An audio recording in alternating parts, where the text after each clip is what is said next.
સામાજિક વિજ્ઞાન વિષયમાં ભણવામાં આવશે। તે ઉપરાંત અર્થશાસ્ત્ર, સામાજિક પરિસ્થિતિ અને સંસ્થાઓ, રાજકીય પ્રવૃત્તિઓ અને સંગઠનો બધી જ માહિતી આપણે સામાજિક વિજ્ઞાન વિષયમાં ભણવાની છે, જે તમે જેમ આગળ ધોરણમાં જશો એમ તમે વિસ્તારથી ભણશો। તો આપણે આજે ઇતિહાસ વિશે ભણવાનું છે। સામાજિક વિજ્ઞાન તો ફક્ત મનુષ્યનું જે વર્તમાન સમાજ જીવન છે તેનો જ પરિચય કરાવે છે, જ્યારે ઇતિહાસ એ માનવ સમાજના ભૂતકાળની માહિતી આપે છે। ભૂતકાળ એટલે શું? તો ભૂતકાળ એટલે મનુષ્ય પહેલાનું જે પ્રાચીન જીવન હતું એ કેવું હતું, જે આપણે આ મનુષ્યનો જો વર્તમાન કાળને આપણે સમજવું હશે તો આપણે એના ઇતિહાસને સમજવો ખૂબ જ જરૂરી છે। શું આપણે ભૂતકાળના જ્ઞાન વગર વર્તમાન સમજ જીવનને સમજી શકીએ? જો આપણને મનુષ્યનું પ્રાચીન જીવન કેવું હતું, એ પહેલા કેવું જીવન જીવતો હતો એ વિશેની આપણને સમજ હશે તો જ આપણે એના વર્તમાન સમજ જીવનને સમજી શકીશું। એક ઉદાહરણ જોઈએ તો જુઓ, માનવી જ્યારે અગ્નિનો ઉપયોગ શરૂ કર્યો ન હતો ત્યારે તેનું જીવન કેવું હતું? અત્યારે આપણે સરસ મજાનો રાંધીને ખોરાક ખાઈએ છીએ, પણ જો આપણે એવું વિચારીએ કે પહેલા જ્યારે મનુષ્ય અગ્નિનો ઉપયોગ શરૂ જ નહોતો કર્યો ત્યારે કેવો ખોરાક ખાતો હશે, કે ફળ, કંદમૂળ કે પછી કોઈ પ્રાણીઓનો શિકાર કરીને એવા બધા જે પદાર્થો હશે એનો એ ખોરાક તરીકે ઉપયોગ કરતો હશે। જ્યારે મનુષ્યનું તમે કલ્પના કરો કે માનવી ખેતીવાડી, રસ્તા, વાહન વ્યવહાર, મકાનો બધા વગર કઈ રીતે રહેતો હશે? આપણે તો સરસ મજાના આલીશાન મકાનોમાં રહીએ છીએ, પણ જ્યારે મનુષ્ય મકાનો શોધ્યા નહીં હોય, એ વાહન વ્યવહાર શોધ્યા નહીં હોય, એટલે એને એક જગ્યાએથી જો બીજી જગ્યાએ જવું હશે તો એ કઈ રીતે જતો હશે? ઇતિહાસ આપણને માનવ જીવનના આવા વિવિધ રસપ્રદ પાસાઓ વિશે જાણકારી આપે છે કે પહેલાનું આપણું જીવન કેવું હતું એ બધું જ આપણે ઇતિહાસમાં સમજી શકીએ। ઇતિહાસ આપણને ભૂતકાળના જુદા જ જીવનની સફર કરાવે છે કે આપણા પૂર્વજો હતા એ કેવું જીવન જીવતા હતા અને શું ખાતા હતા, ક્યાં રહેતા હતા, એ બધી જ જીવનની જે મહત્વપૂર્ણ બાબતો છે એ આપણને ઇતિહાસમાંથી સમજવા મળે। એટલે કે ઇતિહાસ એ આપણા ભૂતકાળના જીવન સાથે જોડાયેલો છે। હવે આપણે આ ઇતિહાસ જાણવો હશે તો કઈ રીતે જાણી શકીશું? તો ઇતિહાસ જાણવાના સાધનો કે સ્ત્રોત, ઇતિહાસ જાણવા માટેના કયા કયા સાધનો છે, કયા કયા સ્ત્રોત છે, એ વિશે આપણે હવે વિસ્તારથી અભ્યાસ કરીએ। અહીંયા જુઓ, એક ઉદાહરણ આપેલું છે કે ચિંતને વર્તમાન પત્રમાં વાંચ્યું, ગુજરાતના કચ્છમાં 4000 વર્ષ જૂનું શહેર મળી આવ્યું। આ જે શહેર મળી આવ્યું એ કચ્છનું ધોળાવીરા શહેર છે કે જે એ વખતે કોઈ ખોદકામનું કામ થતું હશે, એ વખતે એના અમુક અવશેષો મળ્યા હશે, એના આધારે 4000 વર્ષ જૂનું શહેર છે એવું સાબિત થયું। એને આશ્ચર્ય થયું, આપણે કેવી રીતે જાણી શકીએ કે આ શહેર 4000 વર્ષો જેટલું જૂનું છે? તેણે અને કેવી રીતે બાંધ્યું હશે, ત્યાંના લોકો કેવો ખોરાક ખાતા હશે, કેવા કપડાં પહેરતા હશે? તો વિદ્યાર્થી મિત્રો, આપણા ઇતિહાસમાં જે પુરાતત્વવિદો છે એ જુદી જુદી પદ્ધતિઓ અપનાવી અને એ પદ્ધતિઓ દ્વારા આ બધું સંશોધન કરે છે અને એના ઉપરથી કોઈ પણ જો પ્રાચીન વસ્તુ મળે તો એ કેટલા વર્ષ જૂની હશે એની માહિતી આપણને મળે છે। વિદ્યાર્થી મિત્રો, તમારી બુકમાં જુઓ, પ્રવૃત્તિ એક પ્રવૃત્તિ છે કે ભારતના નકશામાં તમારે નર્મદા નદી શોધી કાઢવાની। તમે ભારતનો નકશો જોશો, એમાં આપણા ગુજરાતથી, ભારતના નકશાથી પશ્ચિમ બાજુ જે વિંધ્ય પર્વતમાળા છે ત્યાંથી નર્મદા નીકળે છે। તો આ પ્રવૃત્તિ તમારે જાતે કરવાની છે, તો તમે શોધશો ને। હવે જુઓ, આપણે ઇતિહાસ કેવી રીતે જાણી શકીએ? તો હવે આ જે ઇતિહાસ જાણવા માટેના જુદા જુદા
મંદિરો અને મઠોમાં સચવાયેલી જોવા મળે છે અને એ વખતે જે તેની ભાષા હતી સંસ્કૃત, પ્રાકૃત અને તમિલ.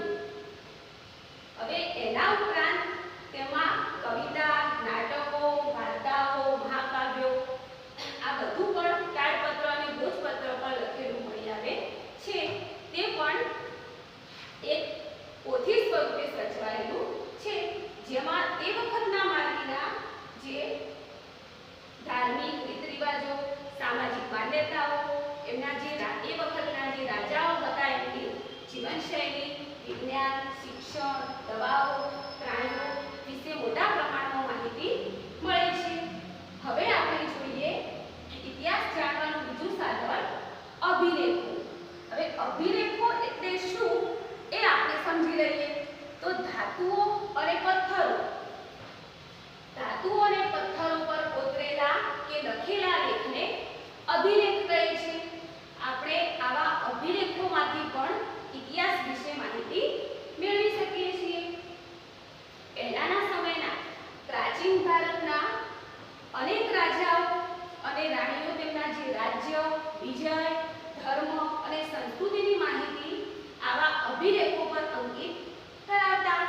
સૌથી શક્તિશાળી આપણા જે ભારતનો શક્તિશાળી રાજા કહી શકાય એવો રાજા હતો અશોક રાજા, જે સૌથી શૂરવીર રાજા હતો. પણ એક વખતે એને એવો અનુભવ થયો કે જુદા જુદા રાજ્યો જીતતો અને એને એવી મહત્વાકાંક્ષા હતી કે હું સમગ્ર ભારતના ઘણા બધા રાજ્યો પર વિજય મેળવી લઉં. પણ એને એવો અનુભવ થયો કે એક કલિંગ રાજ્ય જાણે એને જીત્યું. એ વખતે એને એ યુદ્ધ પછી એ યુદ્ધ ભૂમિ પર ફરવા નીકળ્યો ત્યારે એને થયું કે યુદ્ધથી આટલું બધું નુકસાન થાય, લોકો મરેલા હતા, તો બાળકો ચીસો પડતા હતા, સ્ત્રીઓ રુદન કરતી હતી.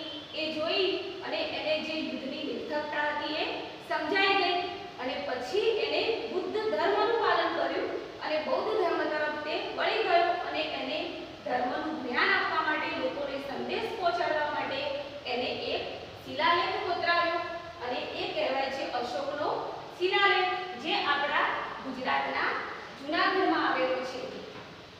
હવે તેના પછી આપણે તામ્રપત્રો વિશે સમજીએ. તામ્ર એટલે કે તાંબુ.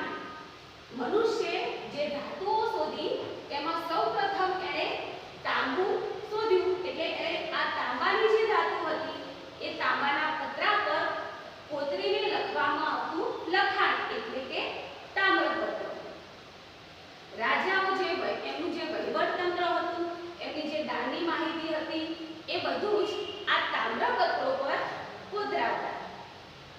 આપણા ગુજરાતમાં પણ આવા તામ્રપત્રો મોટી સંખ્યામાં મળી આવે છે, જેમાં રાજાનો ધર્મ હોય, એની સંસ્કૃતિ હોય, એનો વહીવટ હોય, એનું દાનની માહિતી હોય, એ બધું જ આપણને તેમાંથી મળે છે. અહીં જુઓ તો તામ્રપત્રો ક્યાંથી મળી આવે છે, તો એ આપણા આ ગુજરાતના સ્થળો છે, જેમાં શ્રી હેમચંદ્રાચાર્ય જૈન જ્ઞાન મંદિર પાટણ, જે આપણા ઉત્તર ગુજરાતમાં આવેલું છે. LD institute of Indology Navrangpura, જે અમદાવાદમાં આવેલું છે. ભોજે અધ્યયન અને સંશોધન વિદ્યાભવન અમદાવાદ, શ્રી મહાવીર જૈન આરાધના કેન્દ્ર ઓબા ગાંધીનગર, આ બધા જ જે આપણા તામ્રપત્રો સચવાયેલા છે તે સ્થળોના નામ છે. હવે આપણે એક અગત્યનું જે ઇતિહાસ જાણવાનું સાધન છે સિક્કા, એના વિશે માહિતી મેળવીએ. સિક્કા પણ ઇતિહાસ જાણવાનું ખૂબ જ અગત્યનું સાધન છે, કારણ કે આ જે સિક્કા હોય છે તેના ઉપર ઘણી વખતે રાજાનું નામ હોય, તેમનો ધર્મ હોય, તેમની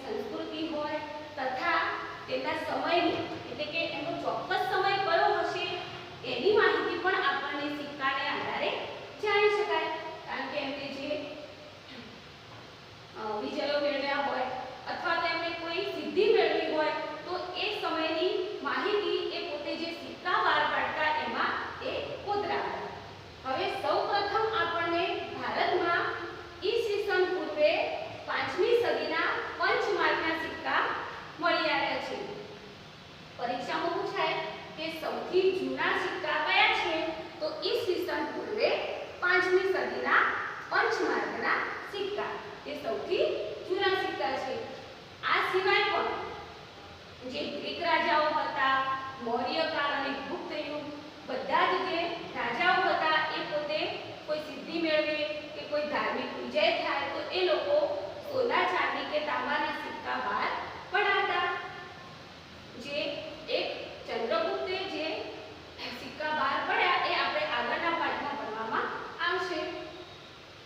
હવે જુઓ, આ અલગ અલગ સિક્કાના જે ચિત્રો છે એમાં રાજા પોતે કંઈક સિદ્ધિ મેળવી હોય, એમને કોઈ રસ હોય તો એ બધી પ્રવૃત્તિઓ એ સિક્કા ઉપર કોતરાવતા.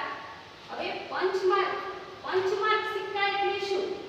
તો ધાતુના ટુકડાઓને છાપ વિકસાવવા માટે, કોઈ પણ ધાતુ હોય, સોનું, ચાંદી કે તાંબુ, પણ એને એક ડીબામાં ઢાળવામાં આવતું અને પછી એના ઉપર દબાણ આપવામાં આવતું અને આ રીતે પંચમાર્કના સિક્કા તૈયાર કરવામાં આવતા. હવે આપણે જે જુદા જુદા ઇતિહાસ જાણવાના સાધનો જોયા, જેવા કે તાડપત્ર, ભોજપત્ર, તામ્રપત્ર, અભિલેખો અને સિક્કા. પણ આ બધાનું સંશોધન કોણ કરતું? તો આ ઇતિહાસના અભ્યાસીઓ કોણ હતા? જે પુરાતત્વશાસ્ત્રીઓ, ઇતિહાસકારો અને પ્રવાસીઓ. તો વિદ્યાર્થી મિત્રો, ઇતિહાસના અભ્યાસીઓ એટલે કે જે ઇતિહાસનો અભ્યાસ કરે છે તેવા પુરાતત્વ શાસ્ત્રીઓ અને ઇતિહાસકારો અને પ્રવાસીઓ. હવે માનવ સમાજનો ભૂતકાળ જાણવા આપણને પુરાતત્વ શાસ્ત્રીઓ કે જેને અંગ્રેજીમાં આર્કિયોલોજિસ્ટ કહેવાય છે તે જુદા જુદા સંશોધનો કરી અને આપણને ઇતિહાસ વિશેની માહિતી આપે છે. તે કોઈ ખોદકામ કરતી વખતે કે તેઓ પ્રાચીન સ્થળો પર જઈ એટલે ઉત્ખનનનો મતલબ થશે ખોદકામ કરવું. એટલે કોઈ પ્રાચીન સ્થળો એવા હોય જ્યાં ખોદકામ થતું હોય અને તેમાંથી કોઈ જો પ્રાચીન વસ્તુ મળી આવે કે મકાનો હોય, સિક્કા હોય, ઈંટો હોય, પથ્થરો હોય, ઓજારો હોય કે એ વખતના કોઈ ખોરાકના નમૂના હોય, અનાજ હોય કે દાણા હોય કે મનુષ્યો અને પ્રાણીઓના હાડકાં હોય, એ બધું જ જે મળી આવે એ બધાને શોધી અને તેના ઉપર અભ્યાસ કરી અને તે સમયના જે માનવો હશે એમનો ખોરાક, પોશાક, એમનો જે સંસ્કૃતિ હશે એ કેવું હશે એ વિશેની માહિતી આપણને પુરાતત્વ શાસ્ત્રીઓ આપે છે. હવે એના પછી પ્રવાસીઓ. તો પ્રાચીન કાળથી જ મનુષ્ય એક જગ્યાએથી બીજી જગ્યાએ પ્રવાસ કરતો રહ્યો છે.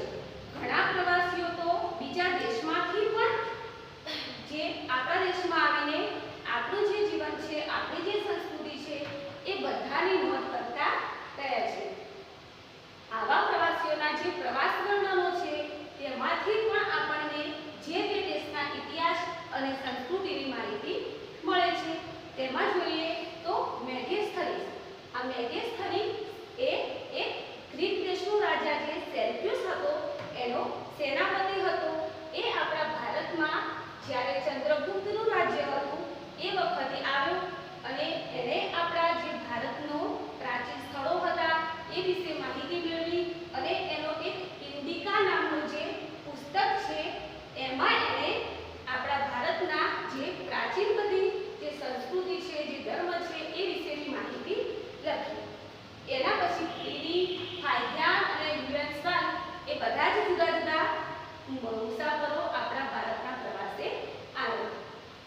હવે પુરાતત્વ શાસ્ત્રીઓ અને ઇતિહાસકારો એમના જે સંશોધનોમાંથી આપણને એ જાણવા મળ્યું કે આપણો જે ભારત દેશ છે એની જે સંસ્કૃતિ હતી એ ઉત્તર પશ્ચિમ ભારતના સિંધુ નદીના કિનારે પાંદરેલી આપણી જે મહાન સભ્યતા હતી, આપણું જે સંસ્કૃતિ હતી તેના આપણને દર્શન થાય છે.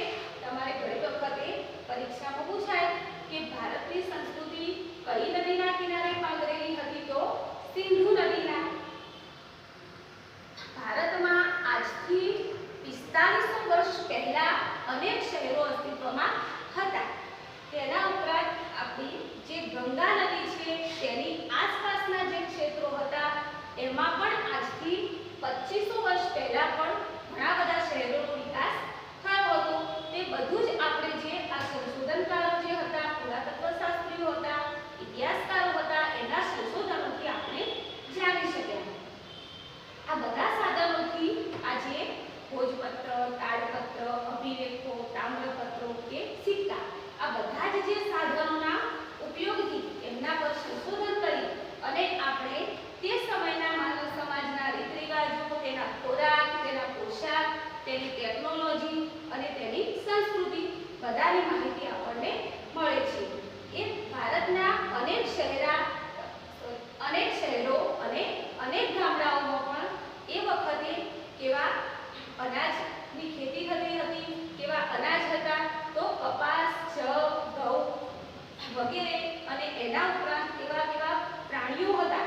શરૂઆતમાં તે સૌથી પહેલા કયા પ્રાણીઓ પાળતો, કયા પ્રાણીઓ પોતાની સાથે રાખતો, એ બધી જ માહિતી આપણને આજે પ્રાચીન સ્થળોના સંશોધનોથી આપણને મળે છે. એટલે જ તો આપણે કહી શકીએ કે જે આ ઇતિહાસકારો છે, જે પુરાતત્વવિદો છે, એ ભૂતકાળનું અધ્યયન કરનાર, એટલે કે આપણા પહેલાનો સમય ઇતિહાસનું અધ્યયન કરનારા મહત્વના વિદ્વાનો છે કે તેઓ મળી આવેલા સાધનોનું વર્ગીકરણ કરે છે, તેનું સંશોધન કરે છે, હસ્તપત્રો, દસ્તાવેજો, અભિલેખોમાંથી માહિતી એકત્રિત કરે છે અને પછી યોગ્ય રીતે તેનું આલેખન કરે છે. અને આ પુરાતત્વશાસ્ત્રીઓ અને ઇતિહાસકારો આ રીતે ભૂતકાળને આપણી સમક્ષ જીવંત કરે છે. જાણીએ કે આપણા ભારત દેશનું, આપણી ભારતની ભૂમિનું નામ ભારત કઈ રીતે પડ્યું. આપણે આપણા દેશને બે નામોથી ઓળખીએ છીએ, એક તો ઇન્ડિયા અને એક ભારત. હવે ઇન્ડિયા શબ્દ એ શેના ઉપરથી ઉતરી આવ્યો છે? તો ઇન્ડિયા એ એક ઇન્ડસ પરથી ઉતરી આવે છે.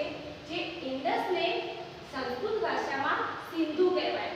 જે આપણી સંસ્કૃતિ હતી એ આપણા ભારતના ઉત્તર પશ્ચિમ કિનારે સિંધુ નદીના કિનારે પાથરેલી હતી.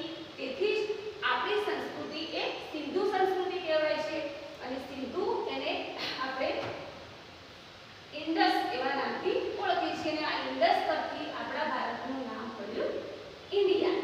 હવે પ્રાચીન ઈરાન અને ગ્રીસના લોકો આ જે સિંધુ નદી છે એને જુદા જુદા નામથી ઓળખતા. તેઓ આજથી લગભગ 2500 વર્ષ પહેલા તેઓ આ સિંધુ નદીના સંપર્કમાં આવ્યા. અને ઈરાનીઓ જે હતા એ આ સિંધુ નદીને હિન્દોસ કહેતા, અને જે ગ્રીસના લોકો હતા એ સિંધુ નદીને ઇન્ડસ કહેતા. તેઓ આ નદીના જે પૂર્વ કિનારાના, આપણે જેને ઇન્ડિયા કહેતા, ઇન્ડિયાથી ઓળખતા એ વિસ્તાર, જે અત્યારે આપણે એનું ભારત એવું નામ પડ્યું છે, આ જે ભારત નામ છે એ સૌપ્રથમ આપણા જે ઋગ્વેદમાંથી આપણને જોવા મળે. આપણા દેશનું નામ ભારત એ સૌપ્રથમ ઋગ્વેદમાંથી આપણને જાણવા મળે છે. વિદ્યાર્થી મિત્રો, આ ઋગ્વેદ એ સૌથી પ્રાચીન વેદ છે. વેદો કુલ 4 છે. એક ઋગ્વેદ, અથર્વવેદ, સામવેદ અને યજુર્વેદ. એમાં ઋગ્વેદ એ સૌથી જૂનો અને એમાં જે આપણા પ્રાચીન મંત્રો છે એનો પણ સંગ્રહ છે. તો આપણા ભારતનું સૌપ્રથમ નામ કયા વેદમાંથી જાણવા મળે છે? તો ઋગ્વેદમાંથી. હવે ભારત નામ સાથે બીજી જુઓ તો ભરત નામનો માનવ સમૂહ જે હતો તે આપણા ઉત્તર પશ્ચિમે ભારતમાં આવીને વસેલો. અને તેના જે આ ભરત નામનો માનવ સમૂહ છે તેના નામના આધારે આપણા જે દેશ છે એનું નામ ભારત એવું પડ્યું. આ શબ્દનો ઉલ્લેખ જે આપણી સંસ્કૃતિ, જે પહેલાની આરંભિક કૃતિઓ છે એમાં આ જે ઋગ્વેદ છે એમાંથી જાણવા મળે છે. હવે સાલવારી. હવે આપણે સાલવારી એટલે શું એ સમજીએ. તો ઇતિહાસમાં સમયનું ખૂબ જ મહત્વ છે. જો ઇતિહાસમાં થયેલી જે ઘટનાઓ હશે એને આપણે જો સમય ગણના પ્રમાણે જો યાદ રાખવી હશે તો આપણને સાલવારીનું જ્ઞાન હોવું જરૂરી છે અને એ વખતે જે ઘટનાઓ સમય અને સ્થાનની સાથે આપણે તે ઘટનાઓને યાદ રાખી શકીએ. આપણે સમયને તારીખ, માસ, વર્ષ સાથે સાંકળીને સમજી શકીએ. અત્યારે જો આપણે કોઈ બનાવને યાદ રાખવો હોય તો આપણે તારીખ યાદ રાખીએ, એનું વર્ષ યાદ રાખીએ. પણ દાખલા તરીકે જોઈએ તો 20 જુલાઈ 2018 શુક્રવાર. તો એ રીતે પહેલાના સમયમાં પણ જે સાલવારી આ પ્રમાણે સમયની ગોઠવણી એટલે કે સાલવારીની જે શરૂઆત હતી એ ઈસુ ખ્રિસ્તના જન્મ સાથે સંકળાયેલ છે. ઈસુ ખ્રિસ્ત એ ખ્રિસ્તી ધર્મના સ્થાપક હતા અને એમનો જે જન્મનું વર્ષ છે ત્યાંથી ઈસુ ખ્રિસ્તના જન્મને જે આપણા દુનિયાનો કાળ ગણના છે તેની સાથે જોડી દેવામાં આવ્યું છે. એટલે કે ઈસુ ખ્રિસ્તના જન્મના વર્ષથી ઈસવીસનની શરૂઆત થઈ એમ કહી શકાય. પરીક્ષામાં પૂછાય કે ઈસવીસનની શરૂઆત કોના જન્મકાળ સમયથી થઈ છે તો ઈસુ ખ્રિસ્તના. હવે તેને આપણે અંગ્રેજીમાં એડી જેનું ફૂલ ફોર્મ છે એમનો ડોમિની એટલે કે ઈસુ ખ્રિસ્તના જન્મ પછીના વર્ષો. દાખલા તરીકે ઈસવીસન 2000. હવે અહીં જુઓ ઈસવીસન 2000 ને તો ઈસુ ખ્રિસ્તના વર્ષથી કેટલા વર્ષ થયા કહેવાય તો એમના જન્મથી 2000 વર્ષ થયા કહેવાય. એ જ રીતે ઈસવીસન પૂર્વે જે ઈસવીસનથી પહેલાનો સમય છે જે બીસી તરીકે ઓળખાતો.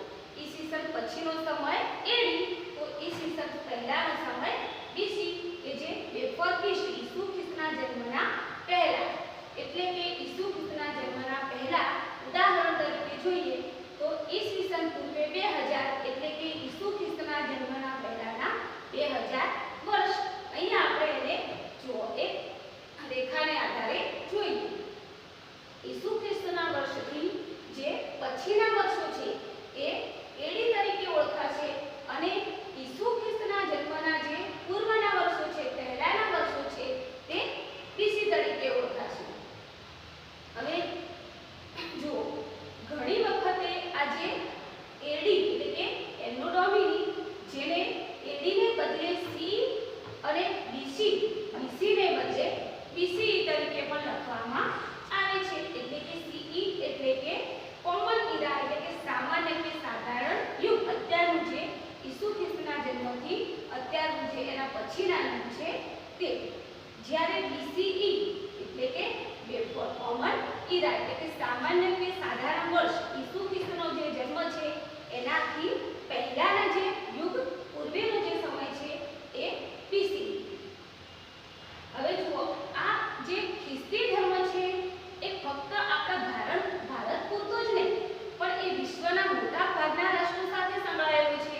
એટલે કે અન્ય બીજા રાષ્ટ્રોમાં પણ આપણા ભારતમાં અને બીજા રાષ્ટ્રોમાં પણ આ ઈસવીસન પ્રમાણે વર્ષ ગણવામાં આવે છે. હવે ઘણી વખતે બીપી એટલે કે બિફોર પ્રેઝન્ટ શબ્દનો પણ ઉપયોગ કરવામાં આવે છે. હવે આપણે અહીં આટલું જાણો એમાં જાણી લઈએ કે બીસી એટલે કે બિફોર ખ્રિસ્ટ ઈસવીસન પૂર્વેનો સમય. એડી એટલે કે એનો અને ડોમિની એ બે શબ્દો મૂળ જોઈએ તો એ બે ગ્રીક ભાષાના શબ્દો છે અને જેનો અર્થ થાય છે in the year of God. ભગવાનના સમયનું જે વર્ષ છે તે એના પછીનો સમય. એડી ઉદાહરણ તરીકે એડી 2018 તો ઈસુ ખ્રિસ્તના જન્મના 2018 વર્ષ થાય. હવે આપણે જે સમજ્યા શિલાલેખ જે અભિલેખો અને શિલાલેખો સમજ્યા તો એ અભિલેખોમાં શું હતું તો પથ્થર પર કોતરીને લખવામાં આવેલો લેખ હતો. અને ભોજપત્ર શું હતું તો ભુજ નામની જે વનસ્પતિ છે એની આંતરછાલ હતી જેના પર પ્રાચીન સમયમાં ગ્રંથો લખવામાં આવ્યા. વિદ્યાર્થી મિત્રો તો હવે આપણે જે આ ઇતિહાસ શોધવાના